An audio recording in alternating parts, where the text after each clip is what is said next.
Okay, good morning, everyone. Hope everyone enjoyed the day yesterday. I felt like a grad student, like Bob Brunner mentioned early on in the day. I hope there's no exam, and look forward to another great day today. Before we start, I just wanted to take 2 minutes to acknowledge two people. One of whom is over here today, Gene Fife. He was the chair of this council. He actually ran it when Philip went to the 9/11. Didn't you run the Miller Center for a year or two? Well, Philip went to the 9/11 Commission, and he was a board member for over 20 years, I think. So Gene just had an enormous impact on this place, and I think it's worth acknowledging his impact. And a funny story, and it gets to the other person I'd like to acknowledge is that Gene was here so long, he was desperate to find a replacement as chair. It felt like quicksand, I guess, even though he loved the place dearly. And so his shoes were so big to fill that a woman named Alice Handy and I hatched a plot to try to smooth the transition from Gene. And so she became chair, and I became vice chair. And Alice was a phenomenal chair. And unfortunately, she can't be here today because she passed away very unexpectedly not very long ago. So it was a sad time. Alice, like Gene, had an amazing impact on this place.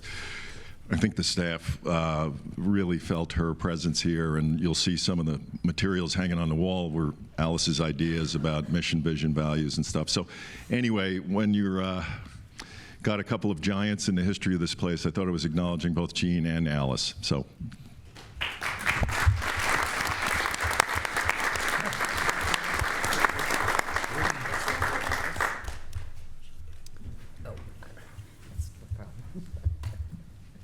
Given the silence, I assume we should begin. There aren't many, so cease it. To those who are joining us anew, I am Bob Brunner, Professor Emeritus here at the University of Virginia and a Senior Fellow of the Miller Center, and I'm so pleased to extend a welcome and best wishes to all of you.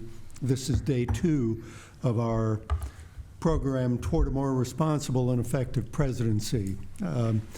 Day 1 was a home run, in my view. I learned so much, and it was inspiring to see the spirited exchange among all of the guests and residents here at the university who are very, very interested and concerned about the future of the presidency and its strengths and opportunities and weaknesses. So we continue today. We have 3 sessions coming forward. This first session is aimed at exploring previous reforms and the evolution of rules, norms, and practices that they spawned, the interaction of these institutions and the way they are practiced is of particular concern to us today. And this session will look at how all of those norms have evolved. So critics have charged that the presidential selection process is flawed and failing the nation. So the question is, how have those selection practices arisen? How have the changing rules, norms, and parties changed how we elect presidential candidates over time? How serious are the flaws? Maybe they're not serious, or maybe they are really serious, and we should pay deep attention to the way they impact the responsiveness and effectiveness of the U.S. presidency. What would it take to correct the apparent flaws in presidential selection? For resolution of these issues, should we be looking at political parties to change what they do, or should we appeal to a higher authority? A change in the laws or even the Constitution. So these are deep, deep questions. To help address these questions in this 90-minute segment, we have 9 experts, 8 of whom are at the table, 1 of whom will join us by digital connection. And all of them bring years of assessment based on public service, journalism, and/or scholarly research.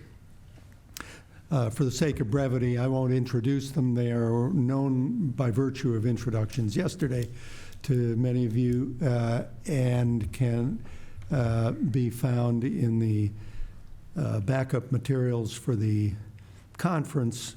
I refer you to their biographical profiles there. Though during the discussion, I'll say a few words about each person. So here's how we'll proceed. We have papers that have been prepared in advance of the conference. We'll ask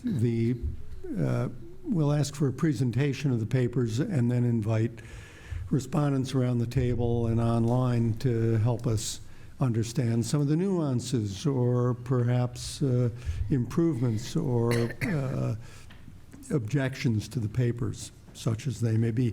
Think of this as a graduate student seminar, as a notion I raised in a session yesterday. We don't want to sit around the table saying kumbaya and nodding in unison. We really want to, exchange ideas back and forth. And it's the exchange of ideas that matters so much, because here at the Miller Center, we want to take this conversation and think about juicy questions and issues that we could drill into in the following months and years, and thereby lend new insights to the world of practice and research. So here's how I'll proceed.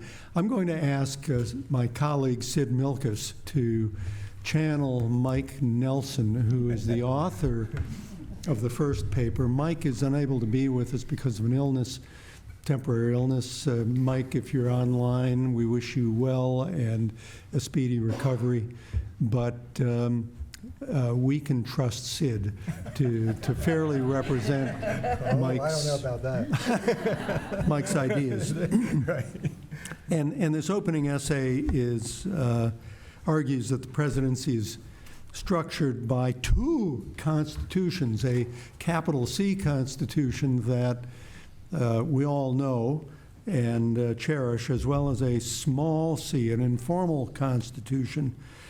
And so we need to understand what's the difference between the two and what impact do the two constitutions have on the presidency, after which I'll call on Josh Bolton, Mina Bose, Russell Riley, and then return to our backup hitter, Sid Milkus, to respond, all responding to Mike Nelson's essay. And then I'll ask Elaine Kmark and Mike Kyle Kondik to discuss their essays, also which were prepared in advance of this session, and which frame the history of the presidential nominating process, a very complicated series of dance steps to all of us who had no appreciation for the complexity of presidential nominating processes. And then I'll turn to other respondents, Ron Christie, who is online, Sarada Perry, Jennifer Lawless, and we will proceed from there. Did I miss anybody? Or do I have any corrections, emendations? And let's get going. Sid, tell us about Mike Nelson's essay and the two constitutions. Morning, everybody. Put your virtual glasses on and imagine I'm 6'5" with a full head of white hair. Mike's core argument is that the broad language of the Constitution, the Constitution with a capital C, has been reinterpreted throughout American history by developments, though while not formal amendments to the original document, become accepted norms. And as Mike says, norms come with customs and expectations. Now, one of the interesting things that I learned from the Trump presidency is how much the so-called guardrails of American politics rely on norms, not formal written laws and not the formal Constitution. For example, the independence, some deference to the Department of Justice is not written into the Constitution, but it became a custom, a norm after Watergate, which Trump violated. Now, though that's a serious matter, the point Mike seems to want to make, and I didn't have a chance to talk with him about this, I'm going to interpret Mike, but his point is we must not make fetishes of norms, because sometimes it's useful to change them. And I think this is in the spirit of Jefferson's notion that Jefferson's exalted and elusive hope that the Constitution could be a living, breathing thing. The change of norms is one way that we've done that in American politics. And Mike points to two such changes that have changed the executive office, and he thinks better equipped it for purposeful leadership. One is Andrew Jackson's interpretation of the veto power, the strengthening of the veto power. From Washington to John Quincy Adams, when presidents vetoed a bill, the norm was that they would only veto bills that they felt violated the Constitution. This was in deference to the legislative process. The president shouldn't be absent from it, but nor should the president dominate the legislative process. And in fact, during those first 6 presidencies, there were very few vetoes. I think 9 there might have been, and only 3 of which were important. But when it came to the battle over the national bank, which really was one of the leading fault lines in the early republic, Andrew Jackson, who we might say is the first populist president in the United States, felt that it was necessary to strengthen that veto power. And he felt he had the right to veto the national bank because it was bad policy. He also felt it was unconstitutional, but he didn't feel that he had to make that case to veto this, because this was bad policy that would aggravate virulent inequality in American politics, create a monopoly that deprived Americans of the free pursuit of economic opportunity. So that is one norm that Mike looks at, and it's in the 19th century. And it's part and parcel of the president becoming sort of the guardian of a decentralized republic, because with the killing off of the national bank, power shifted in most respects to the Congress and the states. And the presidency, outside of episodes like the Civil War, becomes a pretty weak institution. James Bryce, in fact, makes this one of his leading arguments in his book about the American Commonwealth at the end of the 19th century. So these change in norms are a big deal. They, in effect, change the Constitution, the way we think about the Constitution with a big C. And then the other one is Theodore Roosevelt's birthing of the rhetorical presidency. One quote from yesterday that stuck in my head as I read Mike's essay is Don Baer's point. He said, "Words matter." And in the 19th century, the norm was that presidential words can be very dangerous. And until the 20th century, it was believed that the norm was that presidents should show deference to Congress and the parties, respecting parties as collective organizations with a past and a future. And their rhetoric was to be limited to formal statements, the Gettysburg Address, Lincoln, for example, or written statements. What they were not supposed to do was to appeal over the heads of Congress to the American people directly, to put the pressure of public opinion, to use public opinion as a weapon to force the hand of Congress. That was too much.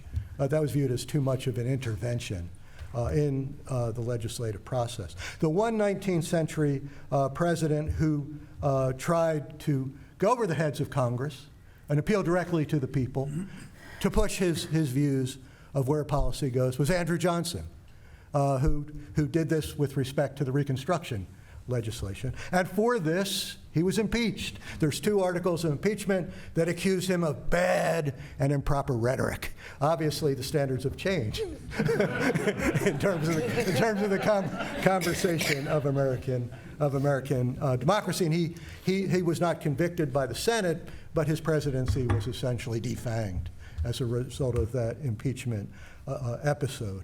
Theodore Roosevelt, I keep dropping this, so I'm going to And I'm Mike Nelson anyway, so it doesn't matter. Theodore Roosevelt felt that the 20th century brought issues, the Industrial Revolution, the fact that the Industrial Revolution had pushed America into world affairs, the Spanish-American War. So the presidency had to be strengthened. And part of that was giving birth to what's called the rhetorical presidency. And what Mike means by that, and what the way political scientists usually think of it, is the use of rhetoric to form direct ties with the American people, and as a principal tool of presidential leadership. Roosevelt birthed the rhetorical presidency in the battle over the Hepburn Act. This was an act to regulate railroads. Railroads were one of the most powerful corporations that had emerged from the Industrial Revolution at the beginning of the 20th century. They determined which towns would live and die. And they also discriminated against small shippers.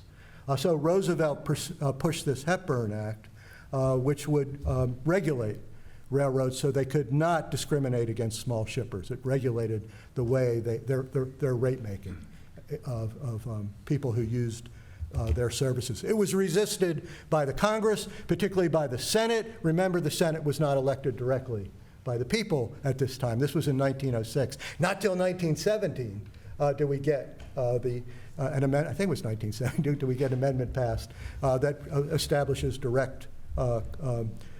direct election of senators within the state. So, facing that resistance, Roosevelt went on the road, a tour around the country, and put pressure on Congress by mobilizing public opinion in support of his Hepburn, in support of the Hepburn Act. And Senate eventually caves, and so Andrew Johnson's defeat is transformed into a great victory by Theodore Roosevelt, and the rhetorical presidency begins to become a leading instrument of presidential power. One thing I would add to this is Woodrow Wilson, in a sense, made this small C change in the Constitution part of the big C Constitution by being the first president since John Adams to go to the Congress directly and give the State of the Union message. Now, the Big C Constitution provides that the president should go to the Congress to give us to report on the State of the Union, but doesn't say how. And Washington and Adams went to the Congress, but Jefferson, being a good Democrat and believing in a limited presidency until he became president, felt that this was too much like the monarch in Britain, giving out commands to the Parliament. So he abandoned that custom, and he gave his State of the Union message to the clerk of the House, who read his State of the Union message. That custom continued up until Woodrow Wilson. Even Theodore Roosevelt didn't abandon that custom. So I think this rhetorical presidency is a big part of the more general development of the modern presidency. There are two main pillars of the modern presidency: the rhetorical presidency, the other being the administrative presidency. Those are the two tools. Executive orders, in a sense, part of the administrative presidency. Trump, excuse the words, that used to be a good verb. Trump, the veto as a key way for the president to participate in law and in policy making. In fact, makes the president a lawmaker in many respects. Rhetoric is an important part of that. So I just want two simple questions as we proceed and talk about norms. What norms should we get rid of? Are there some norms that we're fetishizing that are weakening presidential authority? And my favorite is the filibuster. I think we ought to get rid of that. And in contrast, are there some small C changes you think would buttress the Constitution? For example, Will Howe and Terry Moe, and I think Bill in his introduction to the program that you have, suggests that one thing we might do is establish fast-track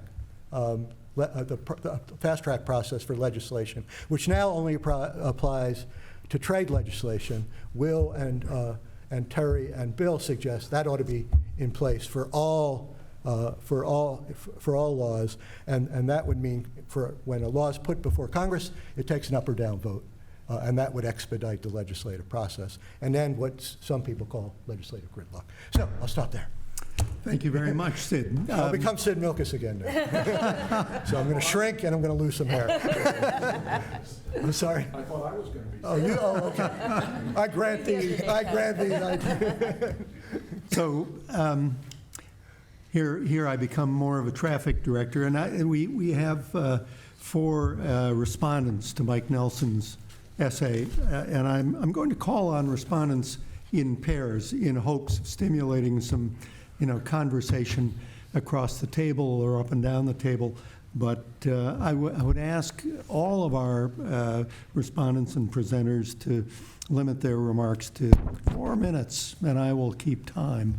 To begin with, Josh Bolton and Mina Bose, tell us, is there a small C constitution in practice or in research, in theory? How have the tendencies of the White House been to respond to the constraints of the Big C Constitution, and what should we worry about? Josh and Mina? Yeah, thank you, Bob. First of all, I join the spirit of your remark at the outset that yesterday was a home run. I thought it was a terrific program, but I'll extend the baseball metaphor to say that I don't think we hit a home run. I think we hit a double. And there's a runner on second, and we need to bring him home. The Phillies lost last night. I wish you would. Yeah. I do not expect to contribute to that, but I do have a few comments. First of all, yes, of course there's a small C constitution, and it's a good thing. I think one of the part of the genius of our system of governance is to have a fixed constitution that turns out to be relatively flexible to accommodate all of the small C norms, customs, expectations, and so on, and they are mostly good things. In my own experience in governance, they were some of the things that made, in my judgment, good governance possible. Most of them involve some element of the relationship between the president and Congress. I think there are relatively few norms, I think, that constrain what a president does these days, and I don't think we should expect to be able to reverse that in any way, even though in many cases we wish we could. But there do remain a lot of norms that govern the relationship, both within the Congress and in particular between the president and Congress. A relatively small example from my experience as the budget director is that the budget director can reprogram money that's been appropriated in the budget. But the budget director typically does not dare do so without the informal approval of the chair, the relevant chair of the Appropriations Committee. Sid or Mike, whoever, mentioned fast track, which, by the way, does not currently exist because it has expired. But that's an important point, and I'm glad you brought it up. I started out my government career as an international trade lawyer, and fast track was the biggest thing around. And it's largely a fiction. It is a construct of people who want to be constrained by some kind of rule in the way they behave with each other. And there are trade-offs involved. There's a specific trade-off in fast track which permits a president. By the way, it's now called Trade Promotion Authority, which is a much better phrase because somebody in the labor movement figured out that fast track was a railroad of legislation running over the working man in this country. So the name got changed to Trade Promotion Authority, but it's basically a deal in which the Congress says, yes, Mr. President, you can negotiate a trade agreement in whatever fashion you deem appropriate, bring it to the Congress. We will give it an up or down vote without amendments, because we cannot expect the President to negotiate essentially a very complicated, often multi-party treaty, and then have that picked apart, the deals that you made, when you bring them back to the Congress. And the President, for his part, agrees that he will consult the Congress during the course of the negotiation. Neither party needs to do either of those things under the Constitution, but they've achieved a modus vivendi, which in the trade area worked extremely well. I like, Bill, your suggestion of extending that more broadly.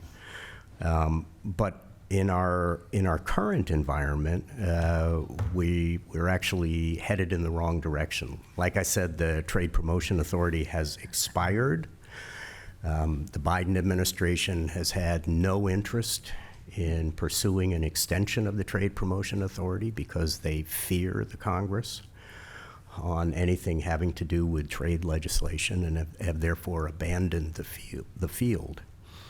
And what I think we need to do is try to generate more of those sorts of customs and norms that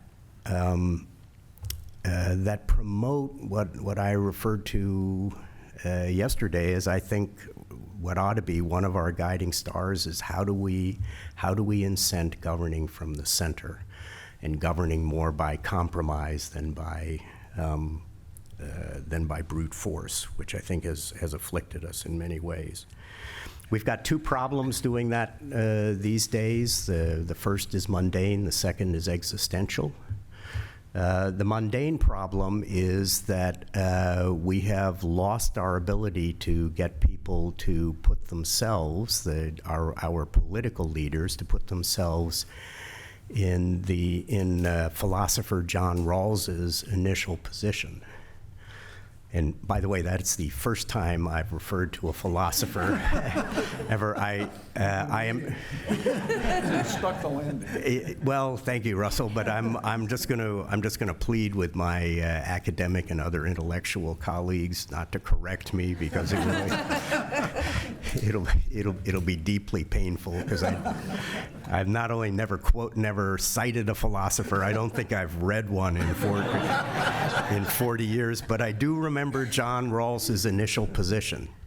And John Rawls's initial position was that, yes, you can set the rules for society in advance as long as you don't know who you're going to be in society.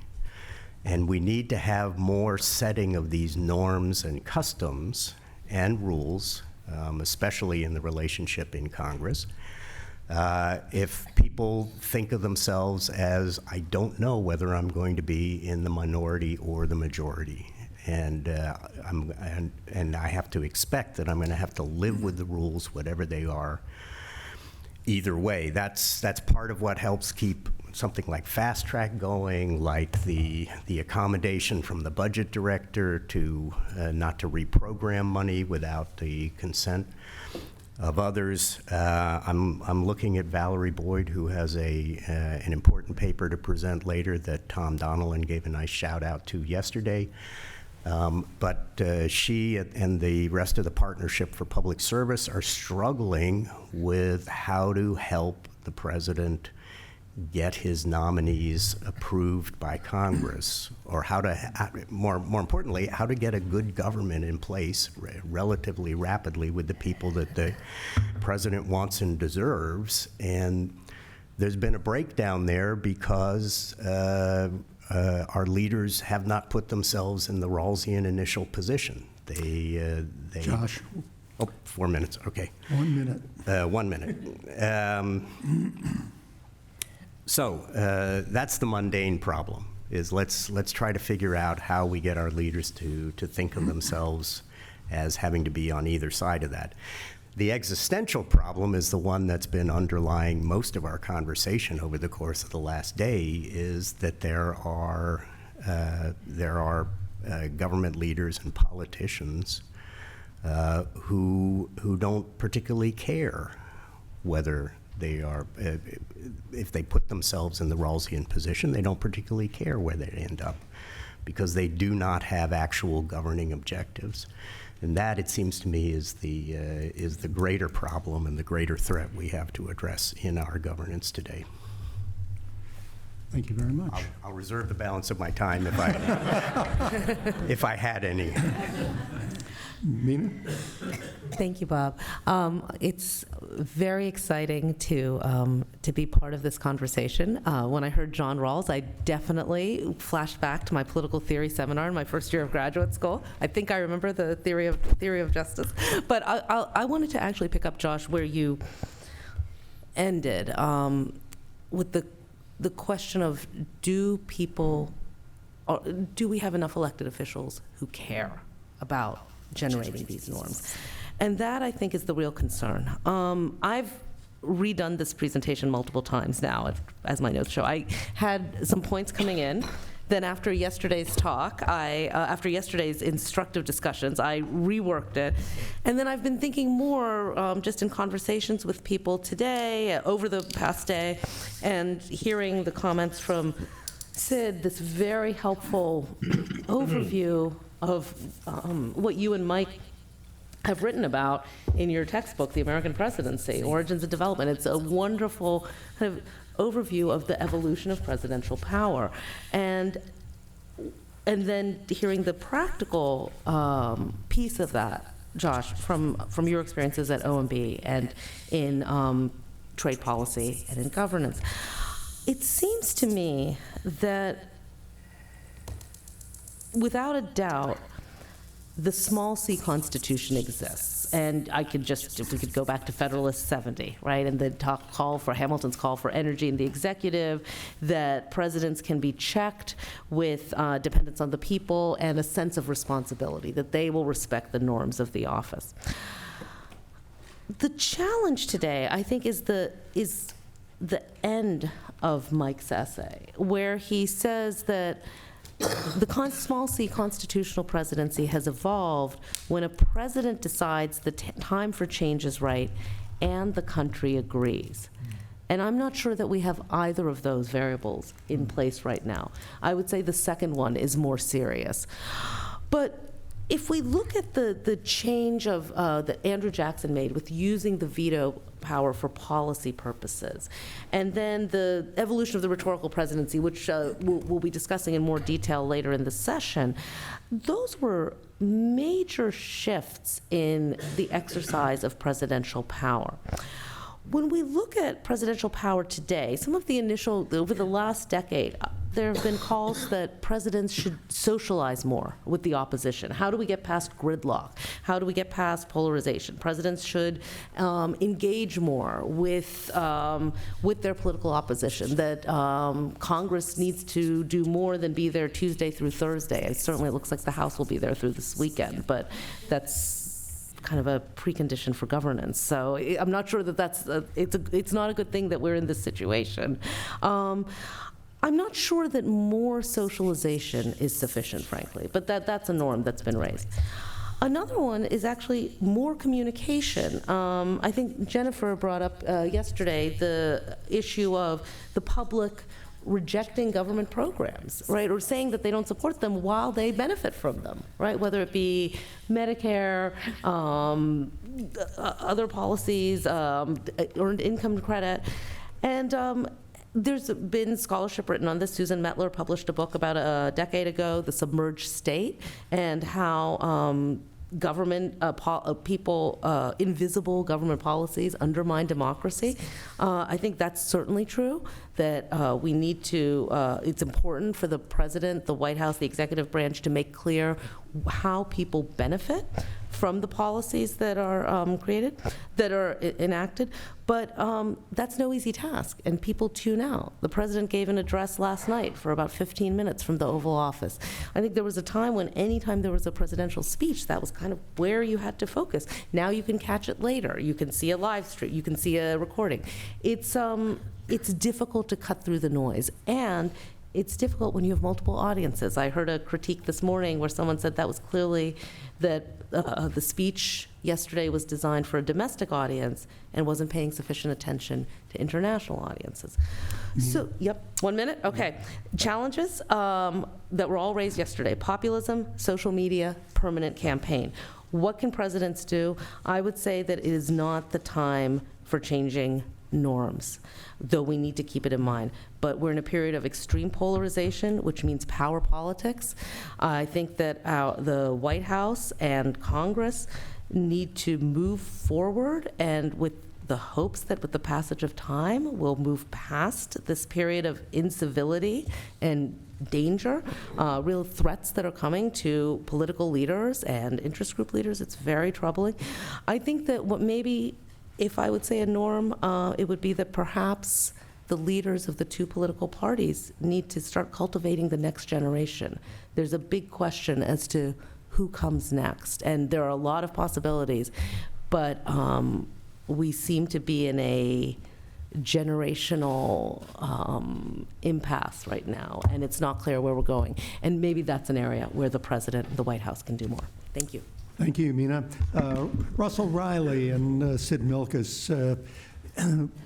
Russell, you are co-director of the Presidential Studies program here at the Miller Center, and everyone knows and loves Sid. How have the tendencies of modern presidents to go over the heads of Congress affected the small c Constitution, and by their rhetoric have created perhaps a direct relationship to the public? What do you gentlemen think? Terrific. Thanks, Bob.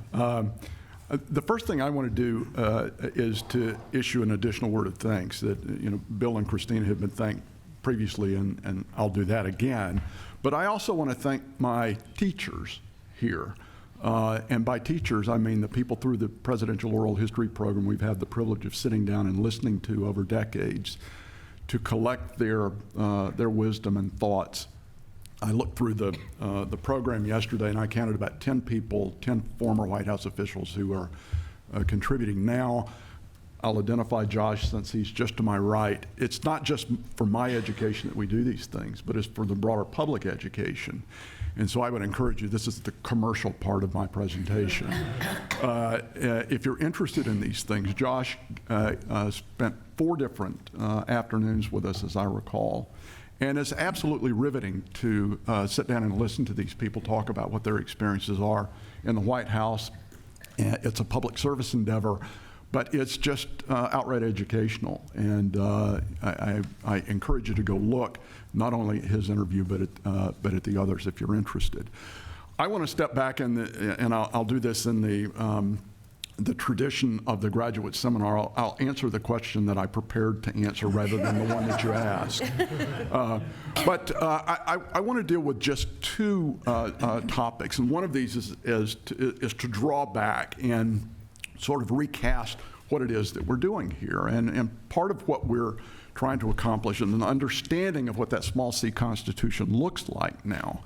And importantly, I think 2 of our colleagues yesterday identified one of the core problems, and that is that the 45th presidency is sui generis. Both Judge Ludig and Pete Weiner use that phraseology.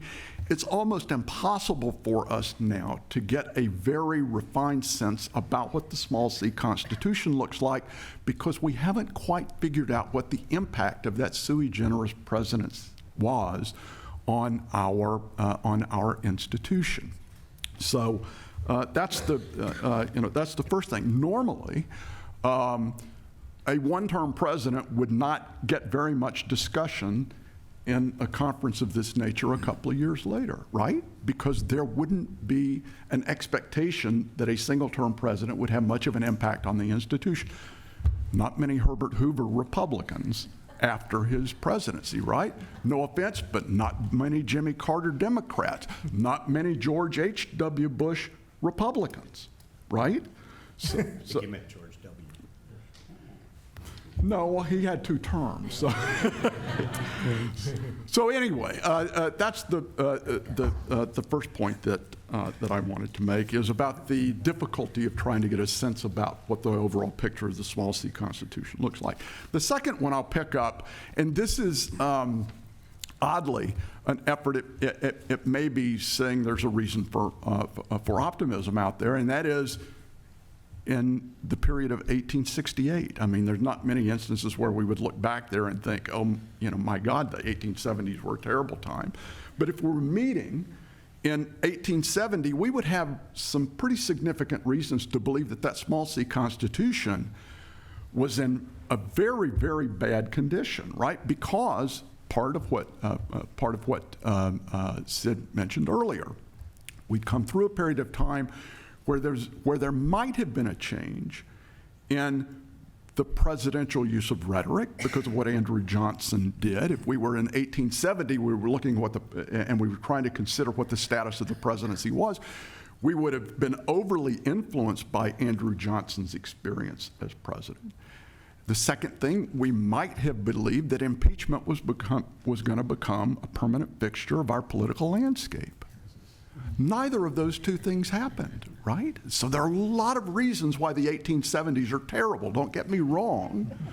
But if we're meeting, this original House actually was here at the time. We would have had to met there. This was 120 years later.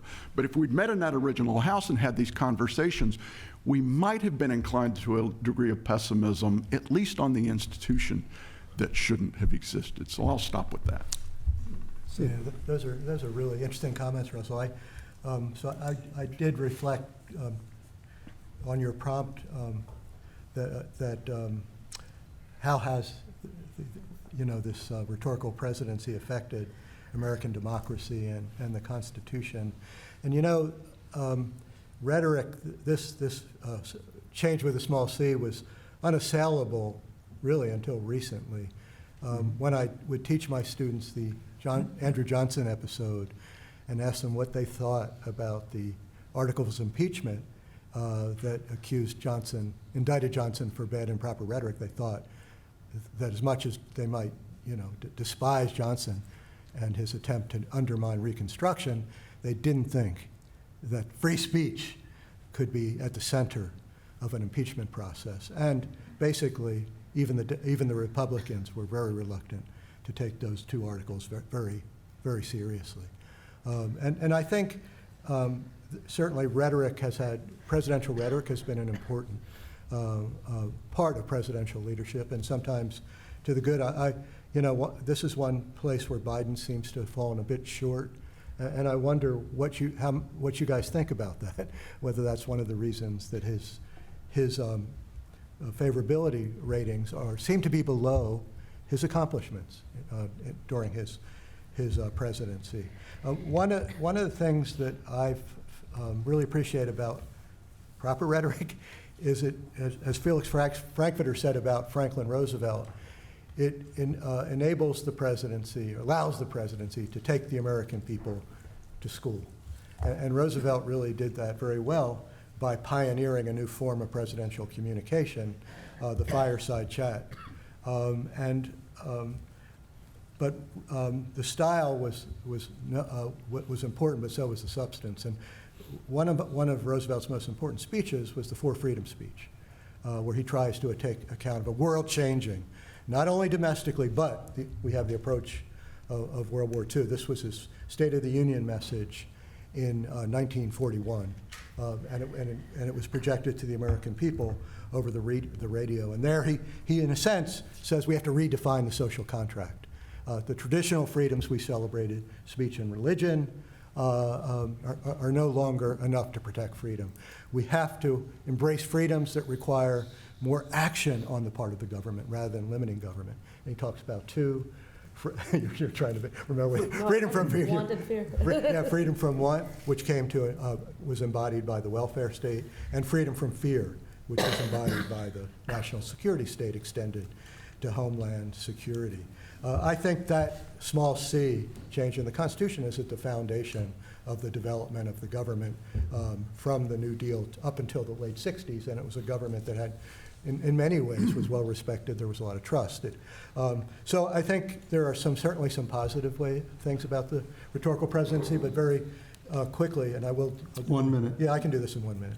I just mentioned three, I think. Well, let me just mention three potential problems. One, like executive action, like the unilateral use of presidential power,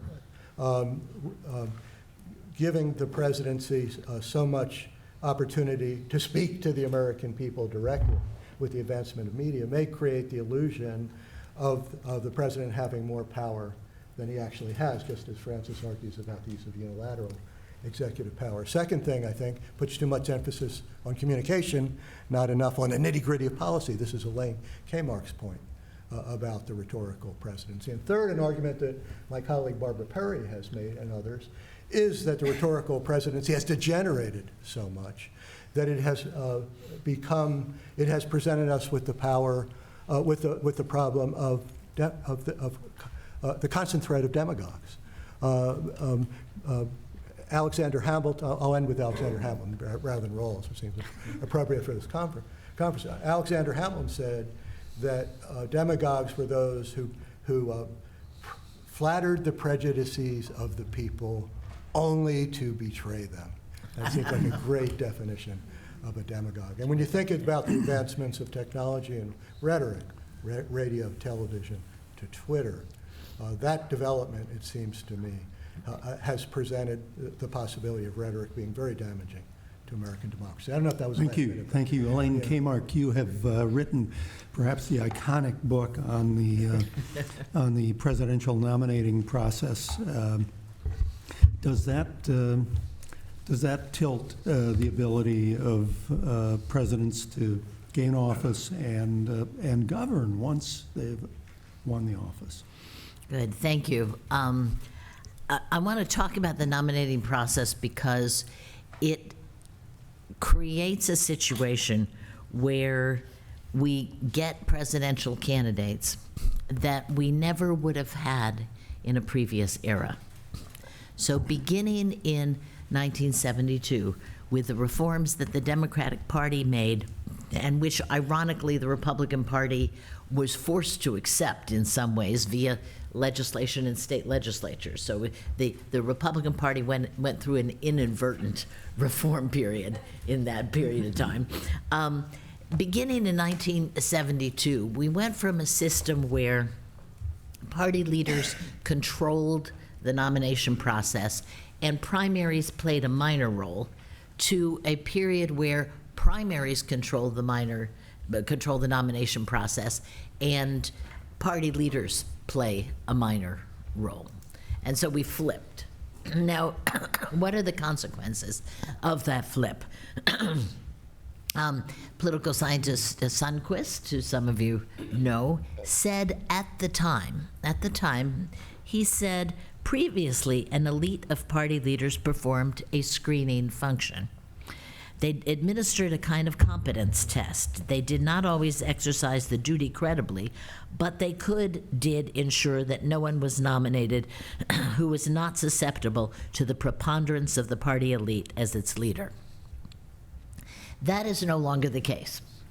I went to the 2016 Republican Convention for purposes of research for my book, and it was fascinating. First of all, lots of Republicans that I talked to did not like Donald Trump. They thought he was a dishonest demagogue type, and yet, to the extent that they were even at the convention, right? Because a lot of party leaders were not didn't even go. They were helpless. I'm the only person who watched the Rules Committee meeting on Monday afternoon of that convention. I mean, it was totally empty hall. And there was an attempt to mount a Never Trump, movement, and it failed. Okay, it failed pretty miserably. But there was a lot of anger there, and the anger there was that people who thought that Donald Trump shouldn't be president simply had no voice anymore. Okay, and people who understood what it took to govern, what it took to have the character to govern, they weren't part of the process. They were powerless. And these were people who when elected, you would have to govern with. Okay, so the question began to me to be, okay, what could we do to bring some peer review back into the nomination process? Now, let me state outright, I am not talking about returning to a smoke-filled room. Okay, because once you expand the franchise like this, the way we have, it's just unrealistic. As much as some people like the idea, it's not going to happen. But I am talking about various options for injecting the party leadership and people who know how to govern back into the nomination process. So let me give you three, and I'll tell you my favorite one. First one is to simply increase the number and role of superdelegates. This is, I'm of course swimming against the tide here, but basically the Republicans don't have any superdelegates. Their automatic delegates are in fact required to vote for the outcome of the primary in that state. So I would say let both parties have a significant number of superdelegates who are allowed to go to the convention without having to vote for the person who won the state. The second is you could conduct a pre-primary endorsement process. This goes on in Massachusetts, it goes on in New Mexico, there's a couple other states that have tried it, where essentially delegates are chosen to a convention and they vote for the nominee of the party. And they usually have to get like 15%. It's a very low threshold. And then the voters get to vote among those. And this weeds out newcomers, it weeds out very marginal candidates, et cetera. The third option I would put on the table is the one I like most, which is to conduct a pre-primary vote of confidence among the following groups: the members of the House Democratic or Republican caucus, the members of the House Senate Democratic Republican caucus, Democratic and Republican governors, and members of the national committees, the Republican National Committee, the Democratic National Committee.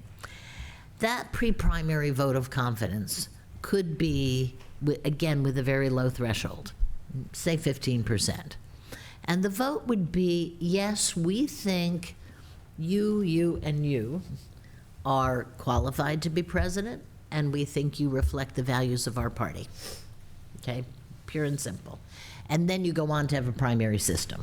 It's logistically a lot easier than having a pre-primary endorsement process, because you know who the groups are. Private secret ballot, okay, like they do for the House Speaker, secret ballot would be essential there. And it would essentially inject into this some kind of peer review. Now, the voters may go ahead and vote for somebody else, right? And in fact, as I've talked to various Republican friends about this, they've said, you know, in 2016, Republican voters were so mad at the establishment that you might have told them this and they would have voted for Donald Trump anyways. Okay, and that's right. There's no way you can really prevent this. 1 minute, okay. So, but what I would suggest here is that we look at ways for injecting into the nomination process the missing element of peer review. That is a minimal way that we can try to protect against two problems. One, people who clearly do not have the capacity or the background to be president. And I'll ask you to go into my piece here and look at the footnote and look at the full answer that Donald Trump gave to the question of the nuclear triad. I mean, it's just astonishing, okay? Look at the full answer. And secondly, it would also protect parties and protect the party brand from being captured by someone who is not really of that party. It'd be another way for parties to keep their brand pure, whether you like it or not. Parties have an important role in the American electorate because they are a brand. And with that, I'll stop. Thank you. Kyle, your essay on expansions and contractions of the people's power raises a number of, concerns about the role of the plebiscite in attracting, in nominating and electing presidents. Please give us the précis of your argument. The thing I wanted to convey in the piece, and thanks for having me here today, was just how ad hoc our electoral system is, in that you have this electoral college system that's designed, with the Constitution, and it's not really designed for the kind of mass democracy that we have today. You don't even have a real, as I noted in the piece, you don't even really have the ability to actually calculate a national popular vote for presidency until 1824, so several decades after the founding of the institution of the presidency. And then over time, you've had, the broad trend has been toward expansions in terms of like voter participation. And Elaine talked about it a lot with the primary process. You go back to prior to the 70s, you don't have a lot of voter power. That changes over time, and that's also been true with voting for the Senate over the last 100 years, voting for the obviously voting for the presidency, but then you also have this dynamic too that I get into, in that yes, you have everyone can vote for president who's eligible, but so few states actually count because so few states actually vote close to the nation, and so that's the figure in there is just that back in like the 50s, 60s, and 70s.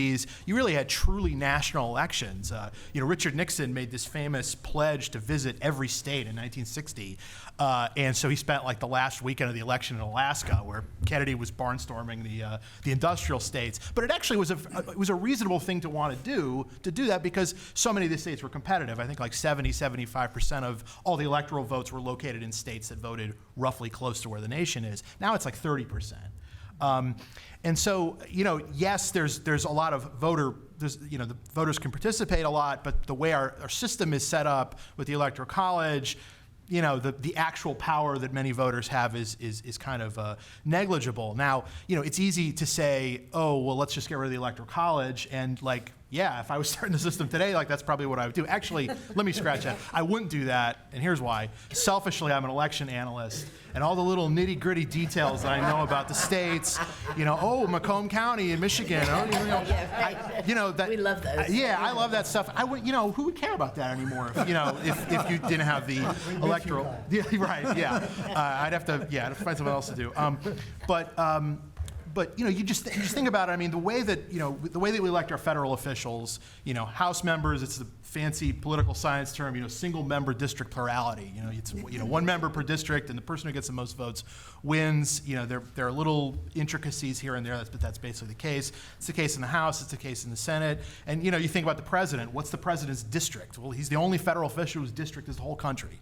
And doesn't it make sense to just elect the president on a district-wide level? But that, of course, it requires a level of reform that just seems totally impractical. 2/3 vote in the House and Senate, 3/4 of the states to amend the Constitution. I did get into this sort of another ad hoc effort to do this sort of National Popular Vote Compact, which some of you are probably familiar with.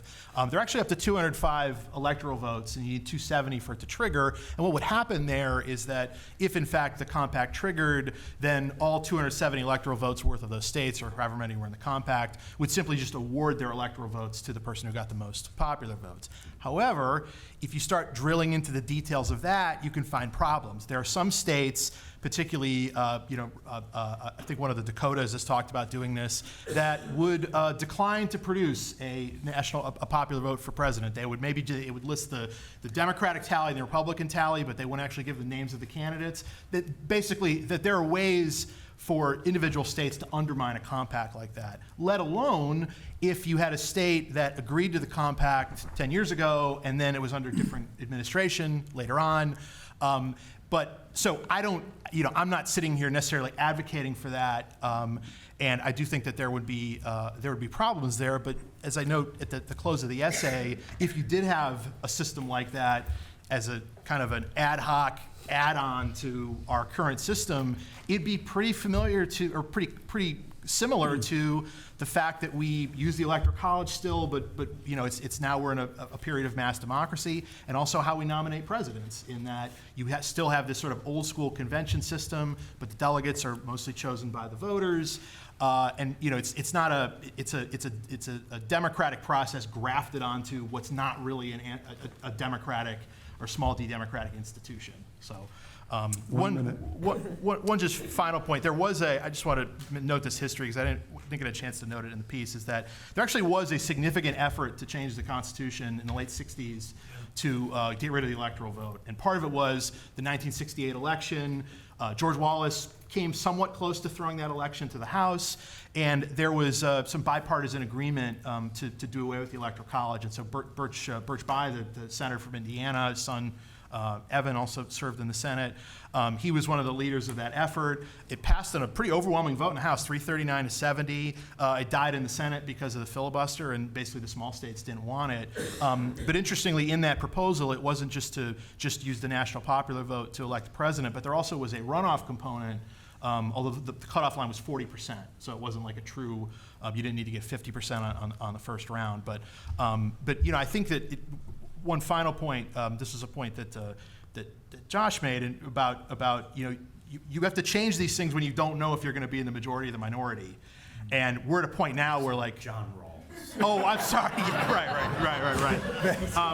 But of course, if you look at public opinion polling, Democrats are much more supportive of getting rid of the Electoral College than Republicans are, for obvious reasons. They benefited from the system in both 2000 and 2016, so it's understandable. And so I think if you really wanted to do it, you'd have to get to a point where you didn't really perceive either side as having an advantage in the Electoral College. And the one way I could see that happening in the somewhat near future is if, like, Texas becomes a blue state. Texas is, just to put it in perspective, for our crystal ball electoral ratings at the Center for Politics, we have 43 electoral votes listed as toss-ups, not that many. Texas itself is 40. So, like, Texas, that's the one thing, is like, if maybe at some point Republicans will perceive that the Electoral College maybe isn't the backstop for them that they thought it is, and but then maybe the Democrats will want to protect it. So there are always complications of trying to change these things, and of course the bar is so high to change it.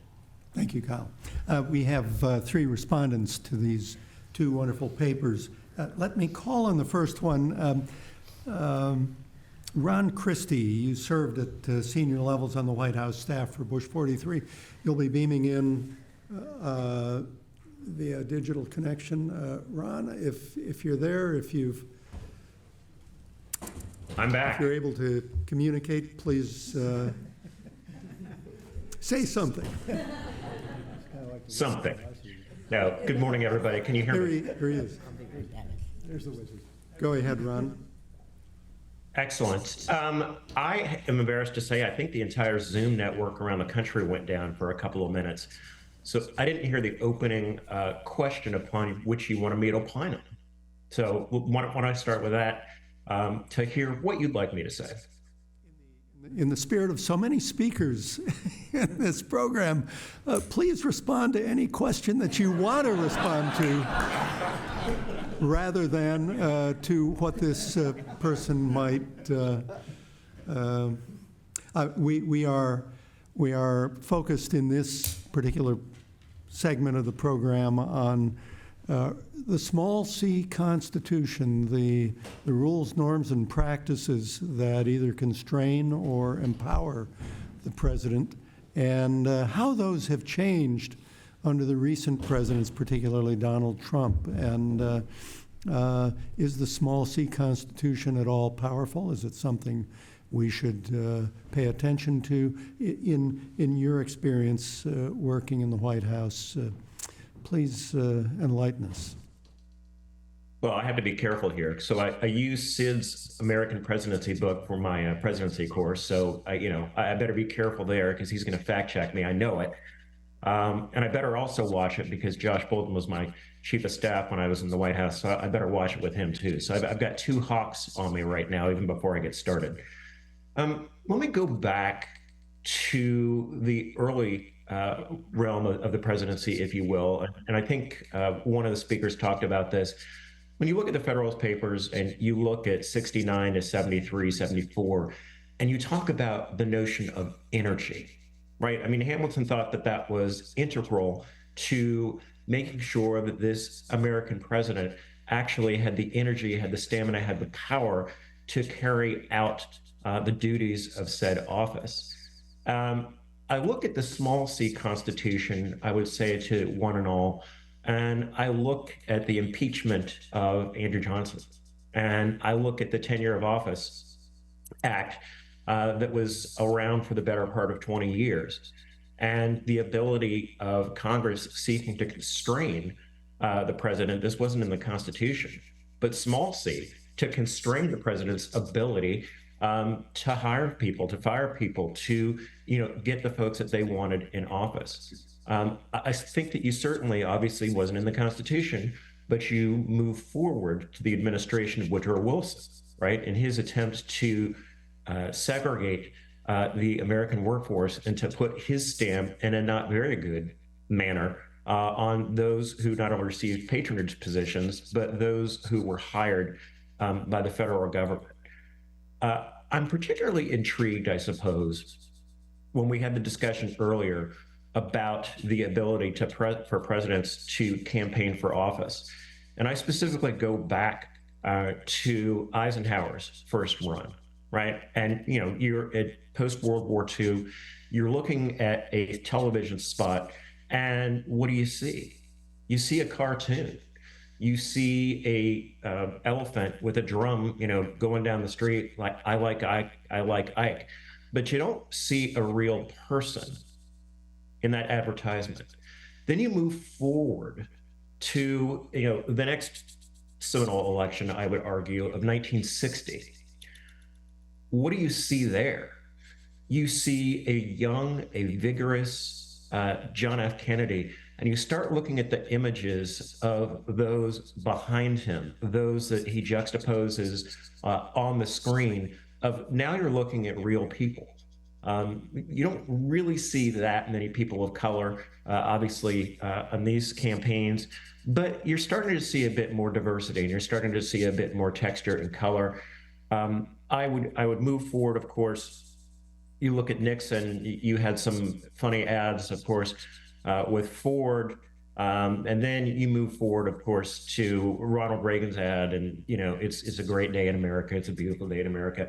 And I just sort of look from a small c perspective to that campaign cycle in the 80s of presidents really trying to communicate more energy, more vigor, and to try to draw people in, as opposed to the election of 1800. I mean, it's Aaron Burr who's out campaigning, and people are like, "What are you doing campaigning?"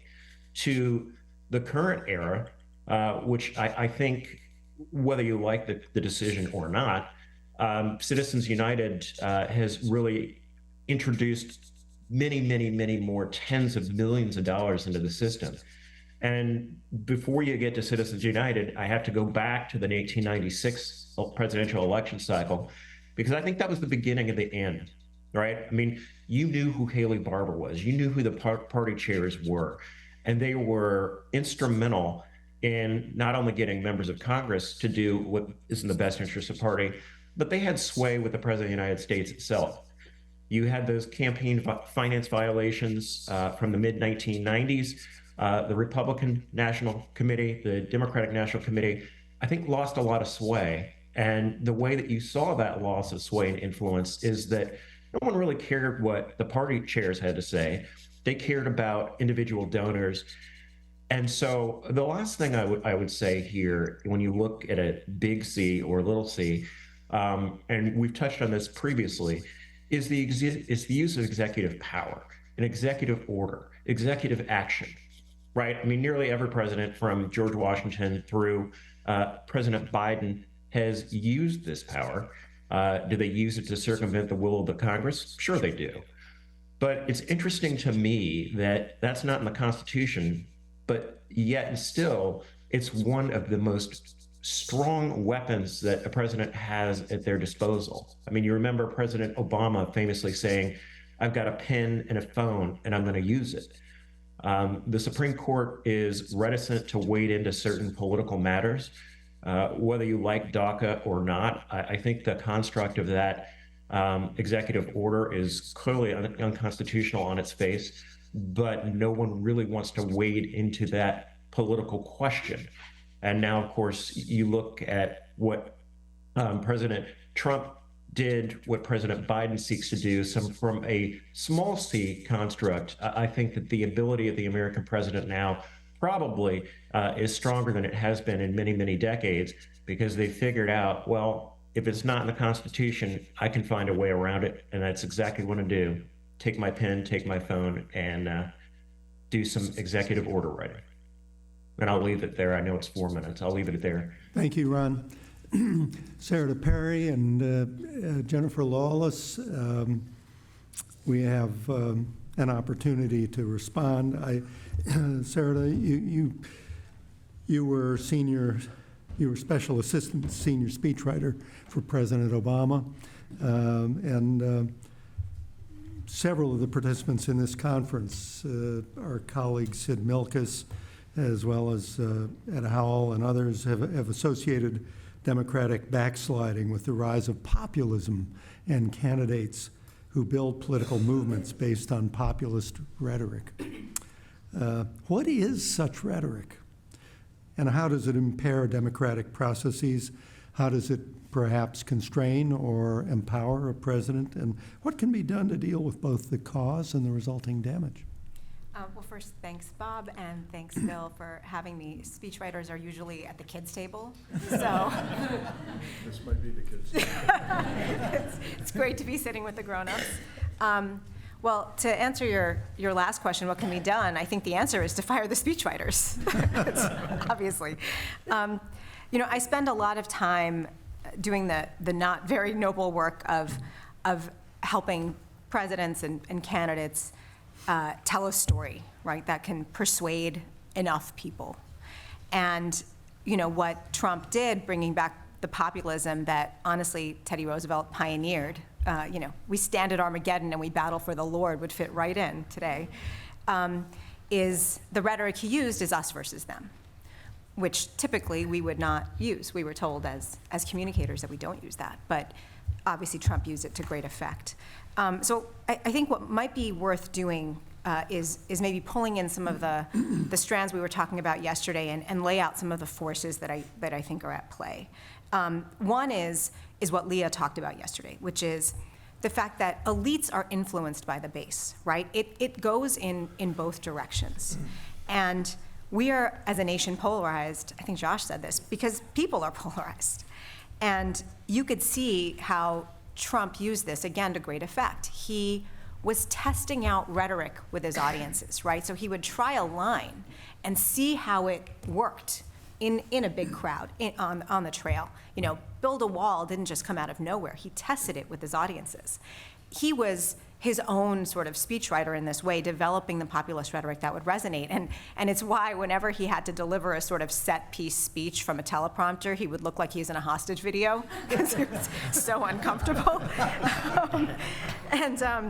But as Leah said, what he was able to do was get to people's core and their core identities. And what, again, I think we're dancing around a little bit today is the race issue and the economic issue and the ways in which those intersect to touch people so deeply that it is easy to exploit those for your rhetoric and end up with a strongman, for lack of a better term. And then I think, to go back to something Rachel said yesterday, partisanship among the engaged voters is so extremely high. But then, as Jennifer said, most people don't know anything. The biggest difference in American politics is not between Democrats and Republicans. It's between people who are paying attention and people who are not paying attention.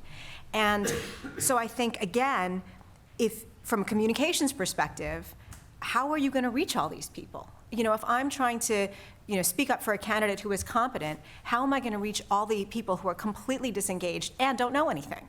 It's an enormous challenge. And I think that this challenge is compounded by something John Dickerson mentioned yesterday, which is this mismatch of expectations, right? So everybody thinks that the presidency is the West Wing, and it's just not, right? Fictive versus factual policy.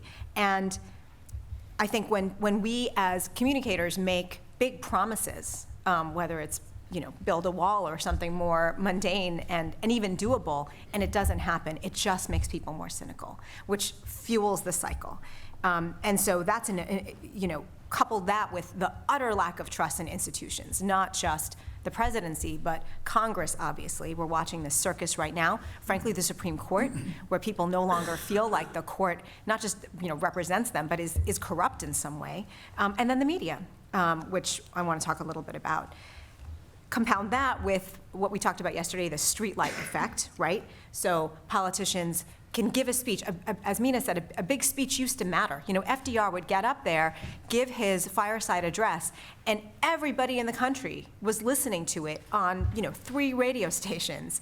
And that was it. Today, obviously, we no longer have that. So, even when I was writing for President Obama, it was so hard to get the media to cover what he was saying. And people, I'm sure everybody who works in government gets this, but why doesn't your boss talk about the economy more? Why doesn't he do this? Well, he is. He just gave 3 big economic speeches, but nobody covered it, right? And so breaking through is a huge problem. And then now you bring in, so then naturally a politician is going to want to go outside of media, right, and bring that rhetoric directly to the people and use all the channels that are available to them to do that. And who can blame them? Why wouldn't they, right? Why would you get up there and give a big speech about student debt when you can just go on Snapchat and talk directly to students? But social media, of course, going back to what we talked about yesterday with incentives, incentivizes and rewards extreme language and behavior. And so if the algorithm is basically built for populist rhetoric, and you as a politician are trying to break through, well, what are your incentives there? What are the alternatives? It's incredibly hard to help candidates overcome that, especially when one candidate in particular is willing to blast through every single norm and say the most outrageous things and get the most coverage. I mean, as you said, how is a one-term president who, by all accounts, was a failure, still determining everything we're talking about related to the presidency? And it's not just in the United States. The most talented politician in the world is Narendra Modi, the strongman, right-wing populist of India. He has mastered social media. So it's not just here. I don't have any answers. But I do like this idea of sort of, realigning expectations and leveling with people a little bit more. I think in my world, we are often sort of telling a bit of a fairy tale. And the stories we tell about what a leader will do if elected are frankly not always on the level. And maybe it's time to go back to Franklin Roosevelt's first fireside chat where he said, I'm going to talk to the American people about banking. And I'm going to tell you exactly what I'm going to do and what will happen and what the barriers are, and I'm just going to be really plain with you. And maybe that's what we need to do. Maybe Joe Biden needs to give an immigration speech where he just sort of levels with the American people and says, this is really hard. These are the reasons why this isn't happening. You have been lied to, and here's what needs to happen. I mean, we just don't do that anymore. Sarah, But 1 minute. to bring it sort of full circle, I was thinking about Elaine's last point in her paper about how do we find this balance between competence in the people that we're trying to elect and the very real desire, demand, right that modern voters have to choose their electeds. And I think actually rhetoric might be a really key part of that. Not to make myself relevant, but I think to the extent that the elites are going to help determine competence, weigh in a little bit more, get more Republican superdelegates, whatever it is. In order to bring along the modern voters, well, then you need to tell them a story that they can buy. And that's where I think rhetoric does continue to play a really important role. And moving away from sort of populist rhetoric, but to something that's still authentic and honest and tells a story that everyone can find themselves in and is that more unifying vision that I think more Americans really do want, is potentially the way to go. And I know that sounds pie in the sky, but but maybe that's the direction we want to move towards. So, Thank you. Jen Lawless, help bring this to a conclusion, toward a conclusion. You know, how do we use the political parties to screen candidates or shape the messaging that Sarah refers to, shape the rhetoric and dialogue? What do you think? So I'm not going to answer that question. I'm happy to announce also this is the second panel where I totally don't belong, so I'm just going to try to create some scaffolding and then let you know what I do know about. So I think that one of the key themes that has emerged over the course of the last hour is that the way that we elect the president and the atypical manner in which we structure our system has a lot of downstream implications. And one of those major implications has to do with representation and who we wind up electing and the incentives that people have to run for office. And the reason this is so important is because although people don't pay attention to politics, when they do, they use the presidency and high-profile national elections as the lens through which to assess what the entire political system must be like. So when they see dysfunction or when they see this atypical process, they assume that that trickles down to all other levels. And we have 525,000 elected offices in this country. To run for a school board or to be the water commissioner or the dog catcher, you don't have to go through a presidential nominating process. Yet a lot of people still think that they'd be held to that similar bar. And this bears directly in terms of on women and the parties for two basic reasons. The first is that despite the fact that we've seen major progress in terms of the number of women holding elected office, we still have a far way to go. Women's electoral fortunes are still disproportionately linked to one of the two political parties. And when we look at overall interest in running for office, we actually haven't seen that much progress. So I'll get to that in a second. But one of the biggest ways that people think about, one of the factors that matters most when people think about running for office is whether anybody has suggested it to them informally or recruited them formally. And party leaders, elected officials, and political activists are the major gatekeepers. If they're completely if they're behaving in a way that's atypical, if they're behaving in a way that skirts norms, if they're behaving in ways that don't try to broaden our system, then they're just perpetuating a system that's plagued with these problems that we've seen up until now. And so we have a nation right now where when people are thinking about who to recruit to run for office, they're thinking about, well, who can play in this very, very dysfunctional pool? And the reality is, most of the pool doesn't look like that. There's this one really yucky pool in Washington, D.C. right now. And by the way, I ran for Congress in 2006, and I would love to be in that pool. So I don't want to, I don't want to degrade the institution. But the reality is that that's not what it looks like elsewhere. The other reason that national politics and presidential politics in particular are so important is because it's through that lens that people determine whether they have what it takes to navigate the process, whether they are qualified to run, and what obstacles they would endure as candidates. And so to just speak about women in particular, in 2001, Richard Fox and I did the first national survey of potential candidates. So these were lawyers, business leaders, educators, and political activists, the four professions that are most likely to lead to political careers at both the state and federal level. And we asked people if they had ever considered running for office. We had an equal number of women and men. On paper, they looked exactly the same, because there had been this logic out there that, ladies, just be patient. You'll get equal representation. You just haven't worked in the professions that tend to lead to political careers, and incumbency is such a barrier. So we thought, all right, great. Let's look at this pool of potential candidates out there and see, are they equally interested in running? And they weren't. There was a 16 percentage point gender gap where women were significantly less likely than men ever to have considered running for office. And if you don't think about something, you don't do it. If you never thought about being an astronaut, you're not going up in a rocket, right? So there's this, you have to walk before you run. So a lot happens after 2000, so that was in 2001. A lot happens. Nancy Pelosi becomes Speaker of the House. Sarah Palin's on the ticket as the vice presidential candidate. There are wars in Afghanistan and Iraq. The government dysfunction is on high alert after Hurricane Katrina. 2011, we decide we're going to do a similar survey and see if this gender gap in political ambition is closed, because the world has changed. Gender gap in political ambition exactly the same size in 2011. But all right, well, maybe 10 years just isn't enough time. Fast forward, Hillary Clinton becomes the Democratic nominee in 2016. We literally double the number of women in Congress between 2001 and 2020. We have a record number of women running for president on both sides of the aisle. 2021 and 2022, we do a national survey of potential candidates, and the gender gap in political ambition is exactly the same size. Now, what's really interesting here is that what we call a representational paradox, because we have actually doubled the number of women serving in high positions of power. So there was this general thought that those effects would just trickle down. But what trickles down is the perception that women are treated incredibly poorly when they run for office, so why would you ever want to run? And something seems fundamentally wrong with the political system where women and men are not equally likely to even think about putting themselves forward as candidates. And so all of this comes back to presidential politics, all of this comes back to national elections, because that's how people are thinking about and experiencing the political arena.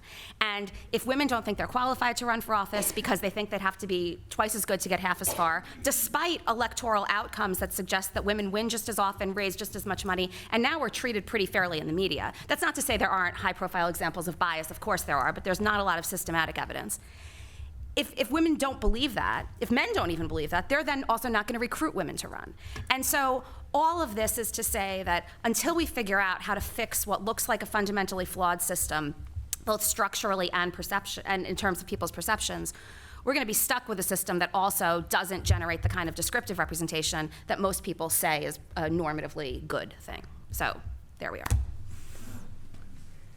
Thank you, everyone, for your brevity. We have a bonus of 3.5 minutes. Anybody rejoinders, comments, exceptions? Russell? I just want to make one amendment based on what Jen said, and that is Elaine Kamark also did a terrific interview, so you should go read hers in addition to Josh's. Oh, in the oral histories, in the oral right. history. You know, I was asked to delay the release of that. By? I'll leave that to you. But it's out now. It's out now, yes. And worthy of attention. Josh, any follow-up on John Rawls? Can you quote another philosopher? Oprah Winfrey once said that no.